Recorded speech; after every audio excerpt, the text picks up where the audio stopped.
찬송 부르겠습니다. 78장입니다. 찬송가 78장입니다.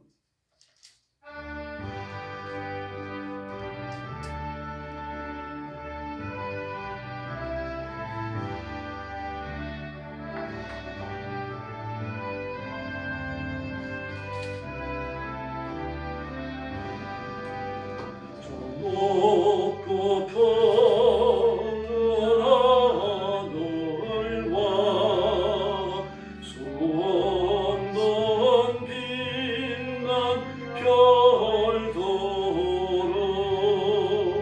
지으신 이는 창조주 또 손식하고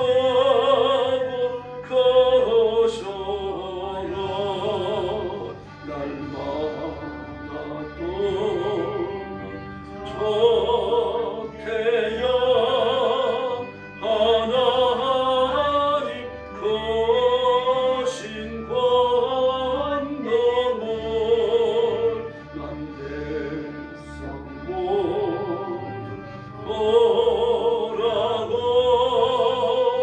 만방에 지네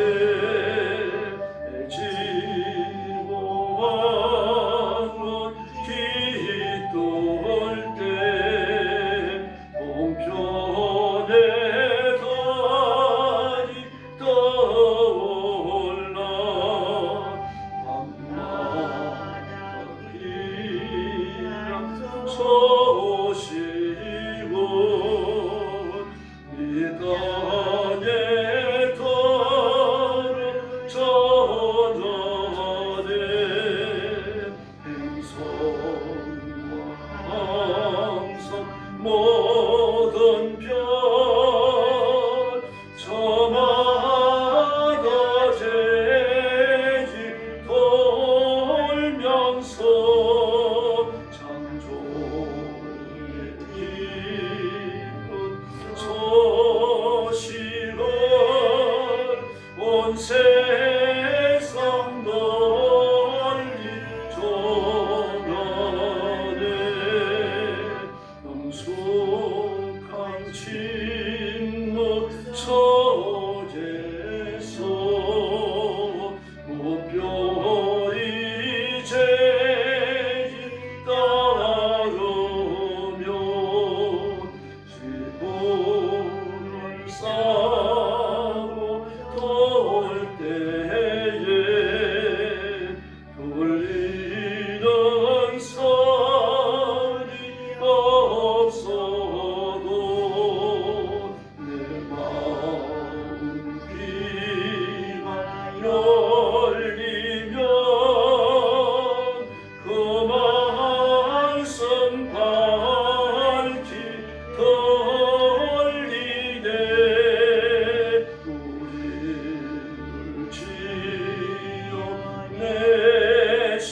지어내시니 대조제 성부 하나님 아멘.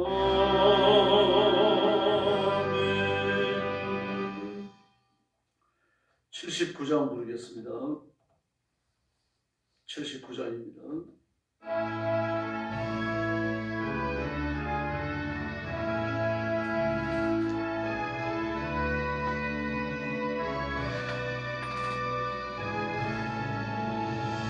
주 하나님 지으신 모든 세계 내 마음속에 버리어볼 때 하늘의 별 울려 퍼지는 내성 주님의 것 너무 주의 찬데 주님의 낯거리게 하시고 내 영혼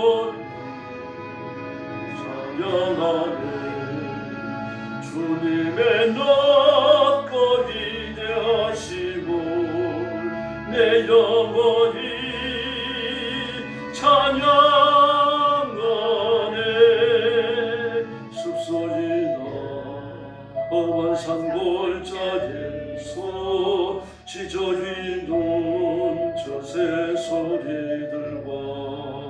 고요하게 흐르시는 곳 주님의 솜씨 노래하도다.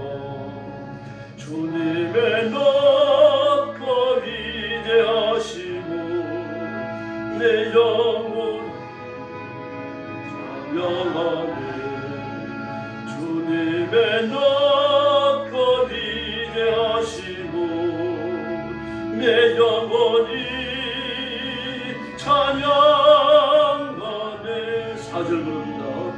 내 주 예수 세상에 다시 올 때 저 천국으로 날 인도하리. 나 염소히 엎드려 경배하며 영원히 주를 찬양하리라. 주님의 낮과 위대하심을 내 영혼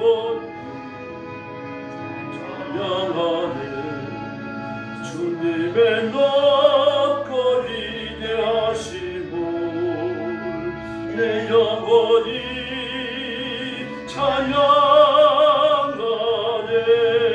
찬양하네. 할렐루야. 신앙 고백하겠습니다. 나는 전능하신 아버지 하나님 천지의 창조주를 믿습니다. 나는 그의 유일하신 아들 우리 주 예수 그리스도를 믿습니다.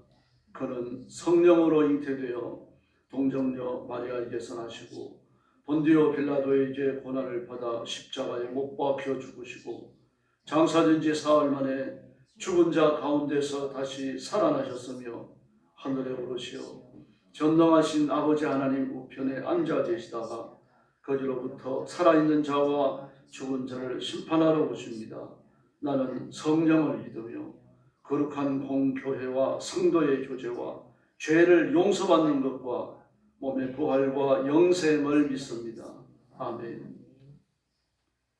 자비로우신 아버지 감사합니다. 하루가 시작되는 이런 시간에 저희들을 주 앞으로 부르셔서 엎드려 경배하며 하나님 앞에 영광 돌리게 해주시니 감사합니다. 오늘도 주 앞에 엎드리는 성도들, 영상으로 예배에 참여하는 성도들 다 기억해 주시고 하늘 문을 활짝 여시고 성경에 약속된 복을 허락하여 주옵소서.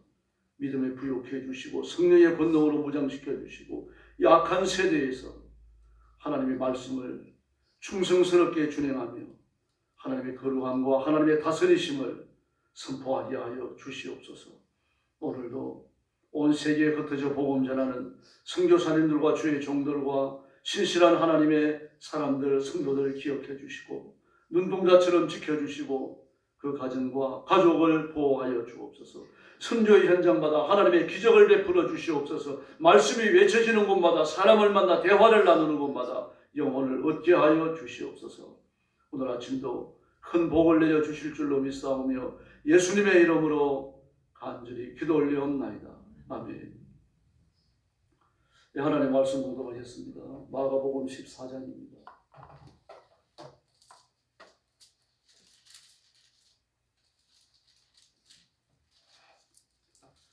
1절 말씀부터 제가 먼저 공독합니다.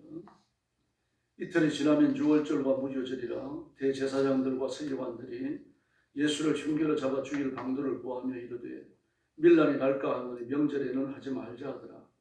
예수께서 베다니 나병 환자 시몬의 집에서 식사하실 때에 한 여자가 묘 값진 향료 향료고 순전한 나드 한 옥합을 가지고 와서 그 옥합을 깨뜨려 예수의 머리에 부으니 어떤 사람들이 화를 내어 서로 말하되 어찌하여 이 향료를 흡의하는가? 이 향료를 300데나리온 이상에 팔아 가난한 자들에게 줄 수 있었겠도다 하며 그 여자를 책망하는지라. 예수께서 이르시되 가만두라. 너희가 어찌하여 그를 괴롭게 하느냐? 그가 내게 좋은 일을 하였느니라. 가난한 자들은 항상 너희와 함께 있으니 아무 때라도 원하는 대로 도울 수 있거니와 나는 너희와 항상 함께 있지 아니하니라. 그는 힘을 다하여 내 몸에 향료를 부어 내 장례를 미리 준비하였느니라. 내가 진실로 너희에게 이르노니 온 천하에 어디서든지 복음이 전파되는 곳에는 이 여자가 행한 일도 말하여 그를 기억하리라 하시니라. 12 중에 하나인 가룟 유다가 예수를 넘겨주려고 대제사장들에게 가며 그들이 듣고 기뻐하여 돈을 주기로 약속하니 유다가 예수를 어떻게 넘겨줄까 하고 그 기회를 찾더라. 무교절의 첫날 곧 유월절 양 잡는 날에 제자들이 예수께 여짜오되 우리가 어디로 가서 선생님께서 유월절 음식을 잡수시게 준비하기를 원하시나이까 하며 예수께서 제자 중의 둘을 보내시며 이르시되 성내로 들어가라. 그리하면 물 한 동이를 가지고 가는 사람을 만나리니 그를 따라가서 어디든지 그가 들어가는 그 집 주인에게 이르되 선생님의 말씀이 내가 내 제자들과 함께 유월절 음식을 먹을 나의 객실이 어디 있느냐 하시더라 하라. 그리하면 자리를 펴고 준비한 큰 다락방을 보이리니 거기서 우리를 위하여 준비하라 하시니 제자들이 나가 성내로 들어가서 예수께서 하시던 말씀대로 만나 유월절 음식을 준비하니라. 점을 메고 12를 데리고 가서 다 앉아 먹을 때 예수께서 이르시되 내가 진실로 너희에게 이르노니 너희 중에 한 사람 곧 나와 함께 먹는 자가 나를 팔리라 하시되 그들이 근심하며 하나씩 나는 아니지요 하고 말하기를 시작하니 그들에게 이르시되 12 중에 하나 곧 나와 함께 그릇에 손을 넣는 자니라. 인자는 자기에 대하여 기록한 대로 가거니와 인자를 파는 그 사람에게는 화가 있으리로다. 그 사람이 차라리 나지 아니하였더라면 자기에게 좋을 뻔하였느니라 하시니라. 그들이 먹을 때에 예수께서 떡을 가지고 축복하시고 떼어 제자들에게 주시며 이르시되 받으라 이것은 내 몸이니라 하시고 또 잔을 가지사 감사기도 하시고 그들에게 주시니 다 이를 마시매 이르시되 이것은 많은 사람을 위하여 흘리는 나의 피 곧 언약의 펜이라. 진실로 너희에게 이르노니 내가 포도나무에서 난 것을 하나님의 나라에서 새 것으로 마시는 날까지 다시 마시지 아니하리라 하시니라. 이에 그들이 찬미하고 감난sam으로 가니라. 예수께서 제자들에게 이르시되 너희가 다 나를 버리리라. 이는 기록된 바 내가 목자를 치리니 양들이 흩어지리라 하였음이니라. 그러나 내가 살아난 후에 너희보다 먼저 갈릴리로 가리라. 베드로가 여짜오되 다 버릴지라도 나는 그리하지 않겠나이다. 예수께서 이르시되 내가 진실로 내게 이르노니 오늘 이 밤 닭이 2번 울기 전에 내가 3번 나를 부인하리라. 베드로가 힘있게 말하되 내가 주와 함께 죽을지언정 주를 부인하지 않겠나이다 하고 모든 제자도 이와 같이 말하니라. 그들이 겟세마네라 하는 곳에 이름에 예수께서 제자들에게 이르시되 내가 기도할 동안에 너희는 여기 앉아 있으라 하시고 베드로와 야고와 요한을 데리고 가실새 심히 놀라시며 슬퍼하사 말씀하시되 내 마음이 심히 고민하여 죽게 되었으니 너희는 여기 머물러 깨어 있으라 하시고 조금 나아가서 땅에 엎드려 될 수 있는 대로 이 때가 자기에게서 지나가기를 구하여 이르시되 아빠 아버지여 아버지께서 모든 것이 가능하오니 이 잔을 내게서 옮기시옵소서. 그러나 나의 원대로 마시옵고 아버지의 원대로 하옵소서 하시고 돌아오사 제자들이 자는 것을 보시고 베드로에게 말씀하시되 시몬아 자느냐 내가 1시간도 깨어 있을 수 없더냐. 돌아오사 제자들이 자는 것을 보시고 베드로에게 말씀하시되 시몬아 자느냐 내가 1시간도 깨어 있을 수 없더냐. 시험에 들지 않게 깨어 있어 기도하라. 마음에는 원이로되 육신이 약하도다 하시고 다시 나아가 동일한 말씀으로 기도하시고 다시 오사 보신즉 그들이 자니 이는 그들의 눈이 심히 피곤함이니라. 그들이 예수에게 무엇으로 대답할 줄을 알지 못하더라. 3번째 오사 그들에게 이르시되 이제는 자고 쉬라. 그만 되었다. 때가 왔도다. 보라 인자가 죄인의 손에 팔리느니라. 일어나라 함께 가자. 보라 나를 파는 자가 가까이 왔느니라. 예수께서 말씀하실 때에 곧 12 중에 하나인 유다가 왔는데 대제사장들과 서기관들과 장로들에게 파송된 무리가 검과 뭉치를 가지고 그와 함께 하였더라. 예수를 파는 자가 이미 그들과 군호를 짜 이르되 내가 입맞추는 자가 그이니 그를 잡아 단단히 끌어가라 하였는지라. 이에 와서 곧 예수께 나와 라삐어 하고 입을 맞추니 그들이 예수께 손을 대어 잡거늘 곁에 서 있는 자 중에 한 사람이 칼을 빼어 대제사장의 종을 쳐 그 귀를 떨어뜨리니라. 예수께서 무리에게 말씀하여 이르시되 너희가 강도를 잡는 것 같이 검과 뭉치를 가지고 나를 잡으러 나왔느냐. 내가 날마다 너희와 함께 성전에 있으면서 가르쳤으되 너희가 나를 잡지 아니하였도다. 그러나 이는 성경을 이루려 함이니라 하시더라. 제자들이 다 예수를 버리고 도망하니라. 한 청년이 벗은 몸에 배 혼이불을 두르고 예수를 따라가다가 무리에게 잡힘에 배 혼이불을 버리고 벗은 몸으로 도망하니라. 그들이 예수를 끌고 대제사장으로 가니 대제사장들과 장로들과 서기관들이 다 모이더라. 베드로가 예수를 멀찍이 따라 대제사장의 집들 안까지 들어가서 아랫사람들과 함께 앉아 불을 쬐더라.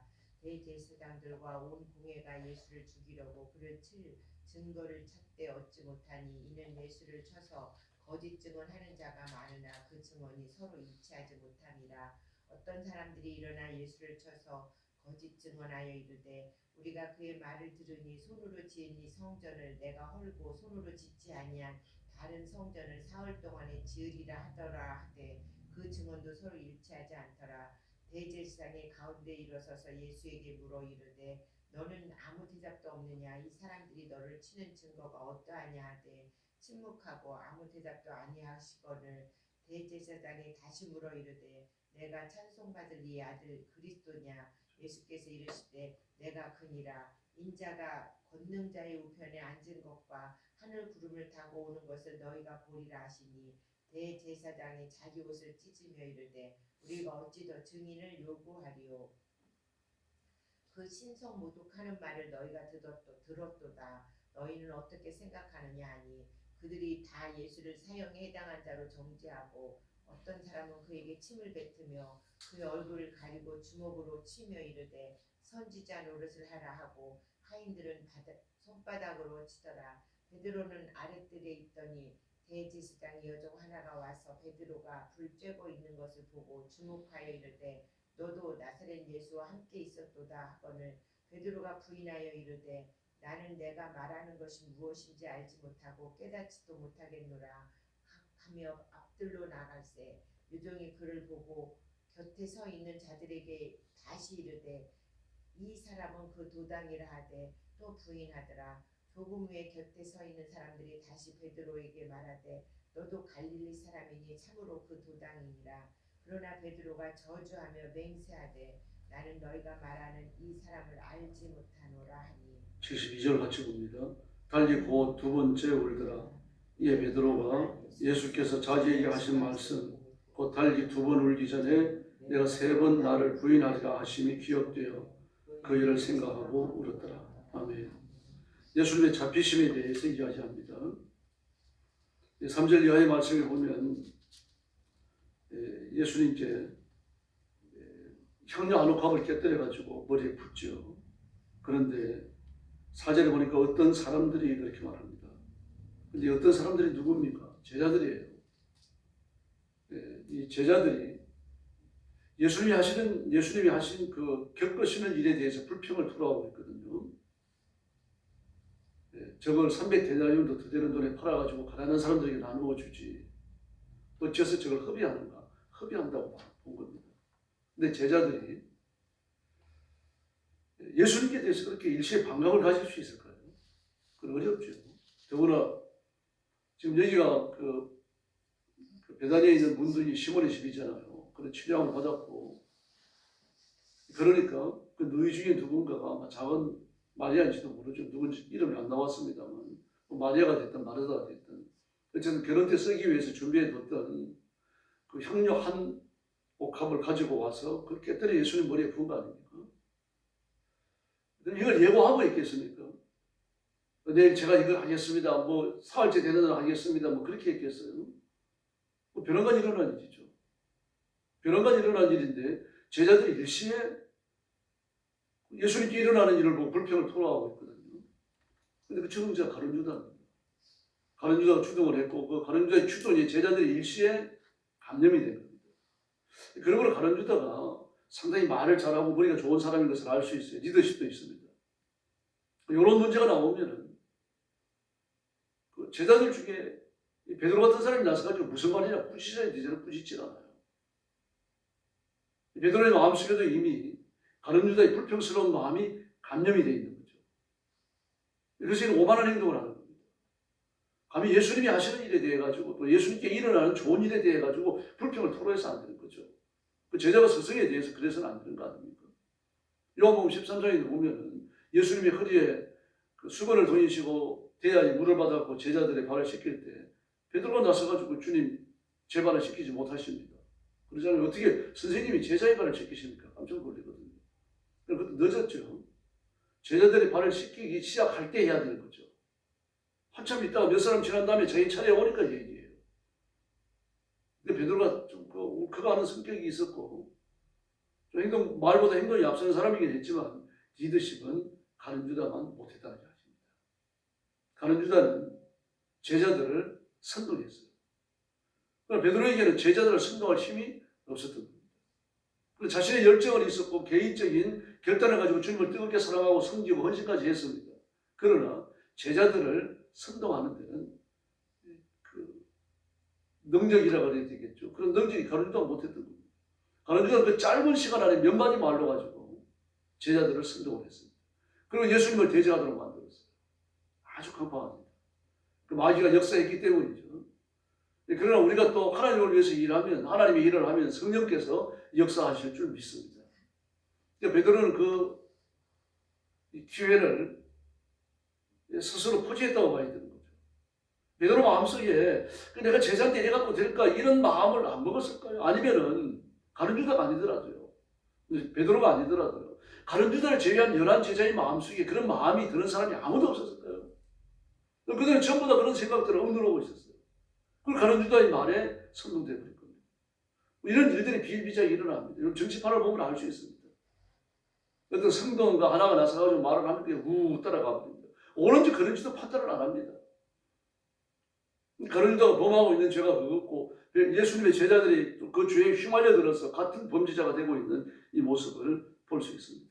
그러나 나중에 베드로를 보면요. 예수님이 그 신분을 받으시는데 예수님을 모른다고 부인하죠. 부인하고 71절에 보니까 저주하고 맹세하여 그렇게 말합니다. 저주하며 맹세하고 부인하고 저주하고 맹세하고 뭐 이런 일들이 벌어집니다. 더구나 그 누가복음 그 22장을 보면요. 베드로가 그렇게 그 예수를 부인하고 나니까 양심에 갇히게 될 거 아닙니까? 양심에 갇히게 되니까 부끄러워가지고 예수를 쳐다봤어요. 근데 예수님은 베드로를 보고 계시는 겁니다. 그래서 누가복음 21장 61절을 보면 예수님이 베드로를 보고 계셨어요. 그러니까 예수님과 눈이 마주치니까 부끄러우니까 견딜 수 없잖아요. 그러니까 그냥 머리를 감싸주고 밖으로 나가는 거죠. 나가서 그래요. 달리 2번 울기 전에 네가 나를 3번 부인한다. 그 말씀이 생각나고 예수님 앞에서 그러고 났으니까 너무 부끄럽잖아요. 베드로는 거듭난 사람이었고 성령께서 간섭하는 사람이었어요. 그 죄를 회개해요. 양심의 가책이 있었고 삶을 고칩니다. 그러나 가룟 유다는 그게 없었습니다. 끝까지 선동했고 예수님께 대적했고 마침내 예수님을 팔아넘긴 오늘 본문에서 나오죠. 그러나 이 여인은 어떻습니까? 누군지 모르겠습니다. 마리아인지 마르다인지 어쨌든 둘 중에 하나겠죠. 시몬의 집에서 일어난 일이니까. 그는 어떻게 보면은 자기 일생에 가장 소중한 걸 드린 겁니다. 지금 그 베다니 시몬의 집에 대해서 어머니 아버지에 대한 얘기가 없어요. 1절 안 나옵니다. 그럼 뭘 말합니까? 2분이 다 돌아가셨다는 얘기예요. 그러니까 얘기가 없는 거거든요. 그러므로 이거 아마 마리아가 됐든 마르다가 됐든지 말입니다. 이 두 딸들이 말입니다. 이 시몬의 나사로의 그 두 딸들, 두 누이들 말입니다. 누이들이 아마 하나씩 형력을 한옥함을 가지고 있었겠죠. 그게 이제 결혼 미천이니까요. 근데 그걸 깨뜨려가지고 한 누이가 그걸 깨뜨려가지고 예수님 머리에 부은 겁니다. 그 생명 같은 거죠. 그게 있어야 결혼할 수 있는 겁니다.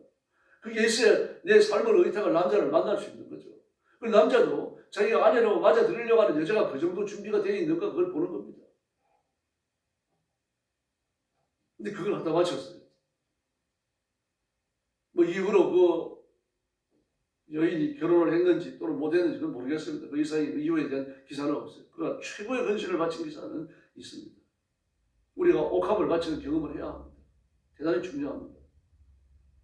인도네시아에서 20몇 년간 선교하셨던 여자 선교사님 한 분이 뇌에 암이 발견된 거예요. 그래 귀국을 했어요. 근데 그 딸도 어머니 선교하는데 감화를 받아가지고 또 선교사로 헌신을 하고 이 총신 GMS에서요. 국제 선교 훈련을 해서 선교 훈련을 3년간 받았습니다. 신대원을 나오고 또 선교 훈련에서 공부를 하고 착실하게 준비를 했어요. 그리고 선교사로 파송되는 날은 적어도 1년 전에, 몇 달 전에 그렇게 잡혀지는 겁니다. 그날이 그 어머니 수술하는 날인 겁니다. 그 기가 막히잖아요. 그러니 파송하는 중에서도 뭐라 그럽니까? 늦추자. 그러는 거예요. 수술 끝나가다가. 근데 그 어머니도 그 딸도 단호하게 반대하는 겁니다. 특별히 그 어머니가 아주 단호하게 반대를 합니다. 안 됩니다. 가야 됩니다. 이건 기도하면서 먼저 잡아놓은 것 아닙니까? 하나님의 뜻이 있는 겁니다. 만약에 제가 수술이 끝나고 나서 얘가 마음이 약해져가지고 안 간다고 하면 어떻게 할 겁니까? 누가 책임을 질 겁니까? 단호한 겁니다. 그 선조가 하나님이 맡기신 사명이라고 하는 것이 그렇게 뼈저리게 느끼고 깨닫고 알기 때문에 일생을 바쳐가지고 내 종양이 생길 때까지 선교한 거거든요. 그 딸도 마찬가지입니다. 어머니의 길을 걷는 것을 기쁘게 생각하고 감사하게 생각했고요. 그리고 어머니가 반대하시니까 어머니의 의견에 따르는 거죠. 그 수술 받는다고 추구를 해요. 그러면서 그 설교하러 오신, 그러니까 그걸 파송하는 교회죠. 파송하는 교회 목사님이 그런 설교를 하시는 겁니다. 이 선교사님은 자기의 옥합을 깨뜨렸습니다. 저는 마음에 큰 감동이 되더라고요. 그 딸의 간호받고 싶지 않겠습니까? 딸이 기도해 주는 거, 그 옆에서 그 딸의 목소리 그 들려지는 기도 그거 듣고 싶지 않겠어요? 근데 그걸 과감하게 포기해버립니다. 내가 지금까지 일생 혼자 살아왔는데 혼자 수술을 받고 혼자 남은 생애를 산다고 잘못된 거 아닙니다. 지금까지 나를 위해서 기도해 주는 성도들의 기도 때문에 지금까지 선교를 해왔는데 앞으로도 내가 그분들의 기도로 힘입어가지고 계속하여 이 땅 위에서 있을 것이다. 참 영적으로 보면 대장부죠. 남자 이상 가는 분. 이렇게 자기의 옥합을 깨뜨린다고 하는 것은 쉬운 일이 아닙니다. 옥합은 꼭 물질만이 아니에요. 자기가 가장 귀한 것 하나님 앞에 바치는 거죠. 자기가 가장 소중한 것 지금 포기하는 겁니다. 우리가 이렇게 하나님을 섬겨왔는지 한 번 더 점검하시기를 바랍니다. 그리고 내 삶에 있어서 정말 옥합이 뭔가 한 번 더 살펴보십시다. 그래서 옥합을 깨뜨리는 그리스도인들이 되어주시고 옥합을 깨뜨리는 심정으로 주님을 섬기는 종들이 되어주시기를 예수님의 이름으로 축원합니다. 기도하겠습니다. 자비로우신 아버지 하나님 감사합니다. 오늘 아침도 저희들을 주 앞으로 인도해 주시고 이 귀중한 말씀을 주시니 감사합니다. 이 말씀을 따라 순종하고 이 말씀을 따라 하나님 앞에 결단하며 살아가는 역사에 주시옵소서. 내게 소중한 것, 내게 중요한 것, 가슴에 끼어안고 하나님을 위해서 헌신하지 못하고 우상처럼 가지고 살아가는 그런 것들이 없게 해 주시옵소서. 하나님보다 더 사랑하는 것, 하나님을 섬기는 것보다 더 마음에 드는 것, 우선하는 것이 내 인생에 없게 해주시고 오직 예수님만, 오직 삼위일체 하나님만 내 삶의 전부가 되게 하여 주시옵소서. 오늘도 드린 성도들에게 믿음의 부요함 주시고 성령의 권능을 주시고 성령의 은사를 부어주시기를 원합니다. 남은 생에 사는 동안 내 인생의 옥합을 깨뜨려 하나님 앞에 헌신하게 살도록 역사해 주시옵소서. 우리 성도들에게 하나님 앞에 온 힘을 다하여 헌신하며 결단하며 살아갈 수 있도록 성령 충만함을 주시고 물질의 부요함을 주시고 건강의 복을 허락해 주시기를 원합니다. 그러므로 내가 살아가는 삶의 전부를 깨끗하게 구별하여서 온전하게 구별하여서 성결하게 구별하여서 하나님 앞에 제물처럼 바치는 저희들이 되게 하여 주시옵소서. 가정마다 복을 주셔서 온 가족이 예수 믿어 구원받게 하시고 가족이 말씀 위에 굳게 서게 하시고 진리를 따라 행하게 하시며 하나님의 영광을 드러내게 하여 주시옵소서. 우리 교회를 주님 앞에 맡깁니다. 우리 교회도 하나님 앞에 옥합처럼 깨뜨려지는 교회가 되게 해주시고 하나님의 영광을 위해서 교회의 모든 것을 쏟아붓는 살아있는 교회가 되게 하여 주시옵소서. 교회는 부흥하게 하시고 번성하게 하시고 들어오는 심령마다 예수님 만나게 하여 주옵시기를 간곡히 원합니다. 우리나라와 민족을 주님 앞에 맡깁니다. 6월 3일날 대통령 선거위에 은혜를 베풀어 주시고 정말 백성들을 위해서 하나님을 위해서 온 힘을 다하여 충성하는 사람이 대통령으로 뽑혀지게 하시고 우리 민족과 우리 국가는 이 위기를 이겨낼 수 있도록 도와주시옵소서. 공산주의를 하고 획책하고자 하는 자들의 어떤 계획도 성사되지 못하도록 하나님 자비를 베풀어 주시옵소서. 오늘 새벽도 기도하러 왔사오니 기도의 새 능력, 기도의 새 권능 부어주시기를 원하옵고 예수님의 이름으로 간절히 기도 올리옵나이다. 아멘. 주기도 드리겠습니다. 하늘에 계신 우리 아버지, 아버지의 이름을 거룩하게 하시며 아버지의 나라가 오게 하시며 아버지의 뜻이 하늘에서와 같이 땅에서도 이루어지게 하소서. 오늘 우리에게 일용할 양식을 주시고 우리가 우리에게 잘못한 사람을 용서하여 준 것 같이 우리 죄를 용서하여 주시고 우리를 시험에 빠지지 않게 하시고 악에서 구하소서. 나라와 권능과 영광이 영원히 아버지의 것입니다. 아멘. 합심 기도하겠습니다. 자비하신 아버지 감사합니다. 오늘 아침도 주의 인도하심을 받고 주 앞으로 가서 드리는 일을 구합니다. 사랑하는 성도들 기억해 주시고 능력과 권능을 오른손으로 붙들어 주시고 주님 앞에 신앙